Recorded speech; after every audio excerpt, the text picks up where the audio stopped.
उमैया इब्न खलफ मक्के के सरदारों में से एक अहम सरदार था, जो कुफ्र और शिर्क का बहुत बड़ा पेशवा और इस्लाम और मुसलमानों के हक में रूए जमीन का एक बहुत बड़ा शैतान था। एक दिन उसको पता चला कि उसके किसी गुलाम ने बुतों को पूजने से इनकार करके किसी और को माबूद बना रखा है। उसने गुलाम को फौरन बुलाकर ये पूछा कि मैंने सुना है कि तुमने कोई और माबूद बना लिया है, सच सच बताओ कि तुम किसकी इबादत करते हो।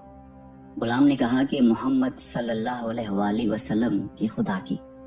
उमैया गुस्से से लाल पीला हो गया और कहने लगा कि मोहम्मद की खुदा की परस्तिश करने का ये मतलब हुआ कि तुम हमारे मुकद्दस बुतों के दुश्मन बन गए हो।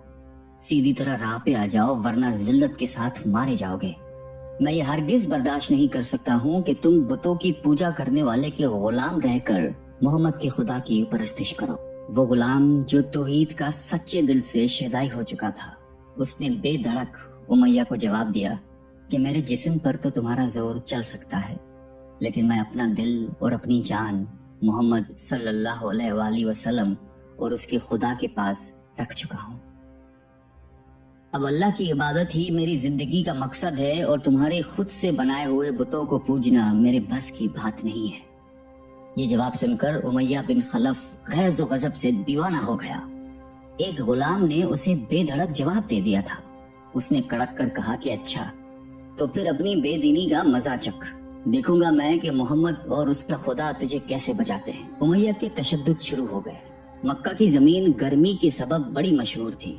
उमैया अपने गुलाम को दोपहर की तपती धूप में जमीन पर लिटाकर सीने पर भारी पत्थर रख देता था कि वो करवट ना ले सके।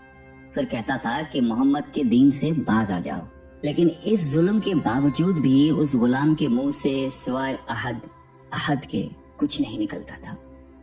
उमैया मजीद गजबनाक होकर अजियतें मजीद बढ़ाता जाता। एक मर्तबा तो उमैया ने जुल्म की इंतहा कर दी।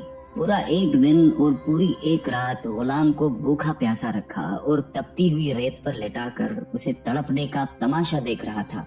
उसकी ये कोशिश भी गुलाम को हक से न हटा सकी। आखिर थक हार कर उमैया ने मक्के के बदमाश लड़कों को बुलाया और उनसे कहा कि इस गुलाम को इतनी अजियतें दो कि ये मोहम्मद और उसके खुदा का नाम लेना भूल जाए। ये लड़के उमैया की खुशी हासिल करने के लिए उस बेबस गुलाम को बुरी तरह मारते पीटते थे। जिस्म के कपड़े उतरवाकर लोहे की चादरें पहनाकर तपती धूप में खड़ा कर देते थे, लेकिन गुलाम की जबान से अहद के सिवा कुछ नहीं निकलता था। इस्लाम की राह में ये बेपनाह अजियतें सहने वाले सहाबी कोई और नहीं बल्कि हजरत बिलाल हबशी रजी अल्लाह ताला अन्हु थे। इन्हीं जुल्म सितम के दौरान एक दिन हजरत अबू बकर सिद्दीक रजी अल्लाह ताला अन्हु का उधर से गुजर हुआ। आप रजी अल्लाह ताला अन्हु ने उमैया से फरमाया कि ए उमैया, इस बेकस और मजलूम पर इतने जुल्म सितम ना कर। उसने तुम्हारा क्या बिगाड़ा है? वो खुदाए वाहिद की इबादत करता है। अगर तू इस पर एहसान करे तो ये एहसान आखिरत में तेरे काम आएगा। उस पर उमैया ने निहायत हकारत से कहा कि मैं तुम्हारी इस ख्याली आखिरत के दिन को नहीं मानता। जो मेरे दिल में आएगा मैं तो वही करूंगा।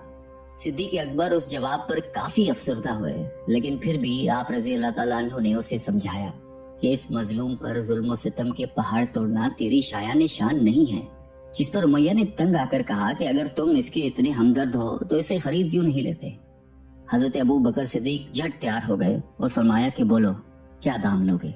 उमैया ने कहा कि तुम्हारे पास एक गुलाम है जिसका नाम फस्तात रूमी है, वो मुझे दे दे और इसको ले जा।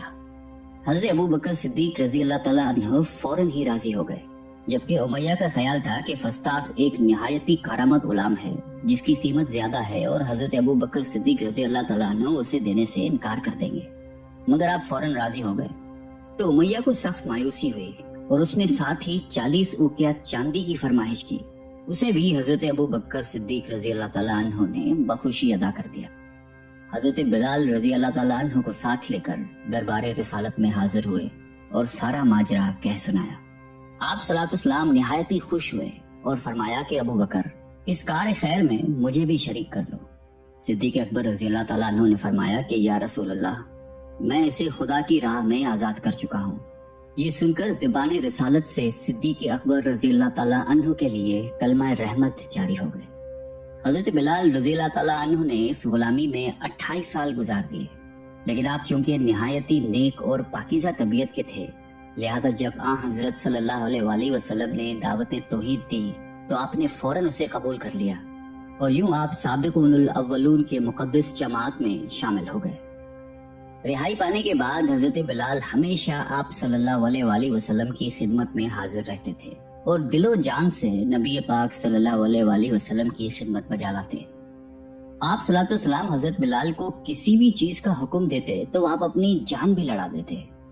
غزوہ بدر سے لے کر غزوہ تبوک تک تمام غزوات میں شامل رہے، لیکن حضرت بلال کی اسلام کے لیے سب سے بڑی خدمت اور ان کے لیے سب سے بڑی سعادت اسلام کا سب سے پہلا مؤذن ہونا ہے۔ ہجرت کے بعد جب مسجد نبوی صلی اللہ علیہ وآلہ وسلم تعمیر ہوئی تو آپ صلی اللہ علیہ وسلم نے آپ کو اذان دینے کا ذمہ سونپا۔ آپ کی آواز نہایت ہی دل نشیں تھی اور اس میں ایک ایسی تاثیر تھی کہ اذان کی آواز سن کر لوگ سب کام چھوڑ چھاڑ کر مسجد کی طرف دوڑتے۔ 8 ہجری میں جب مکہ فتح ہوا تو کعبے کو بتوں سے پاک کرنے کے بعد آپ صلی اللہ علیہ وسلم نے حضرت بلال سے فرمایا کہ اے بلال، کعبے کی چھت پر کھڑے ہو کر اذان دو، اور یہ مبارک سلسلہ حضور صلی اللہ علیہ وآلہ وسلم کی حیات مبارکہ تک اسی محبت اور عقیدت کے ساتھ جاری رہا۔ لیکن 11 ہجری میں جب آپ صلی اللہ علیہ وسلم نے سفر آخرت اختیار کر لیا تو اس عاشق رسول صلی اللہ علیہ وآلہ وسلم پر غم کا پہاڑ ٹوٹ پڑا، اور مدینے میں رہنا اب آپ کے لیے دشوار ہو گیا۔ آپ کو ہر وقت پیارے نبی صلی اللہ علیہ وآلہ وسلم کی یاد ستاتی رہتی تھی۔ آپ صلی اللہ علیہ وسلم سے آپ نے سنا ہوا تھا کہ مومن کے لیے سب سے افضل عمل جہاد فی سبیل اللہ ہے، لہٰذا آپ رضی اللہ تعالیٰ عنہ خلیفہ اول حضرت ابو بکر صدیق کی خدمت میں حاضر ہوئے اور جہاد پر جانے کی اجازت طلب کی، لیکن حضرت ابو بکر صدیق رضی اللہ تعالیٰ عنہ نے آپ کو خدا کا واسطہ دے کر کہا کہ مجھے اس بڑھاپے میں تنہا چھوڑ کر مت جاؤ۔ تو حضرت بلال نے اس شرط پر ابو بکر صدیق رضی اللہ تعالیٰ عنہ کی بات مان لی کہ اب وہ رسول اللہ کے بعد کسی کے لیے اذان نہیں دیں گے۔ حضرت ابو بکر صدیق رضی اللہ تعالیٰ عنہ نے ان کی یہ بات مان لی، لیکن آپ کے دور خلافت کے بعد خلیفہ دوم حضرت فاروق اعظم رضی اللہ تعالیٰ عنہ کے دور میں بھی جب بیت المقدس کی تسخیر کے لیے شام جانا پڑا تو وہاں عیسائیوں سے صلح نامہ طے پانے کے بعد حضرت عمر فاروق رضی اللہ تعالیٰ عنہ نے ایک خطبہ دیا اور حضرت بلال سے درخواست کی کہ آج جبکہ قبلہ اول پر توحید کا پرچم لہرا دیا ہے تو اس باعظمت موقع پر اگر آپ اذان دیں تو ہم آپ کے مشکور رہیں گے۔ حضرت بلال نے یہی اذان دینی شروع کی تو صحابہ کرام کو عہد نبوی کی مبارک یاد تازہ ہو گئی اور ان پر رخت طاری ہو گئی۔ شام کے معرکے کے بعد حضرت بلال نے شام ہی کے ایک گاؤں میں رہائش اختیار کر لی، کیونکہ مدینے میں ہر وقت آپ کو آپ صلی اللہ علیہ وسلم کی یاد ستاتی رہتی تھی۔ لیکن ایک دن آپ نے خواب میں آپ صلی اللہ علیہ وسلم کی زیارت کی۔ آپ ان سے فرما رہے تھے کہ اے بلال، کیا ابھی وقت نہیں آیا کہ تم ہماری زیارت کے لیے آؤ؟ اس خواب نے آپ کو بہت تڑپا دیا اور آپ بیتاب ہو کر فوراً مدینے روانہ ہوئے۔ مدینے پہنچ کر حضرت بلال نے روزہ اقدس پر حاضری دی اور اس درد سے روئے کہ حاضرین بھی اشک بار ہو گئے۔ وہیں حضرت امام حسن رضی اللہ تعالیٰ عنہ اور حضرت حسین رضی اللہ تعالیٰ عنہ بھی موجود تھے۔ نانا کے پیارے نواسوں کو آپ نے اپنے ساتھ چمٹایا اور بے تحاشا چومنے لگے۔ حضرت حسن رضی اللہ تعالیٰ عنہ اور حسین رضی اللہ تعالیٰ عنہ نے آپ سے اذان فجر کی فرمائش کی، بھلا اس میں رد کرنے کی کہاں گنجائش تھی۔ اگلے دن جب فجر کا وقت ہوا تو آپ نے اذان دینی شروع کی۔